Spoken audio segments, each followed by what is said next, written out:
നബി സല്ലല്ലാഹു അലൈഹി വസല്ലം പഠിപ്പിച്ചു വുദൂഇൽ നിന്ന് വിരമിച്ചു കഴിഞ്ഞാൽ അഷ്ഹദു അൻ ലാ ഇലാഹ ഇല്ലല്ലാഹു വഹ്ദഹു ലാ ശരീക ലഹ് വഅഷ്ഹദു അന്ന മുഹമ്മദൻ അബ്ദുഹു വറസൂലുഹു അല്ലാഹുമ്മ ജഅൽനി മിനത് തവ്വാബീന വജഅൽനി മിനൽ മുതതഹിരീൻ.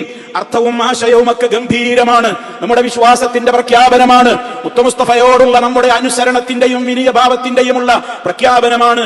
ജീവിതത്തിൽ പറ്റിപ്പോയിട്ടുള്ള പാപക്കറകൾ കഴുകിത്തരേണമേ, പശ്ചാത്താപങ്ങൾ സ്വീകരിക്കണമേ, ശുദ്ധീകരിക്കണമേ എന്ന കേണപേക്ഷയാണ് ആ പ്രാർത്ഥനയുടെ പൊരുളെന്ന് മനസ്സിലാക്കി, ആശയങ്ങൾ മനസ്സിലാക്കിക്കൊണ്ട് വുദൂഇന്റെ ശേഷമുള്ള ആ പ്രാർത്ഥന നമ്മൾ ഉരുവിടുന്നുവെങ്കിൽ ഫഇന്ന മൻ ഖാലഹാ, അതാരെങ്കിലും അങ്ങനെ പ്രാർത്ഥിച്ചാൽ ഫുതിഹതു ലഹു അബ്വാബുൽ ജന്ന, സ്വർഗ്ഗത്തിന്റെ കവാടങ്ങൾ അവന് വേണ്ടി തുറക്കു വെക്കപ്പെടുന്നതാണ്.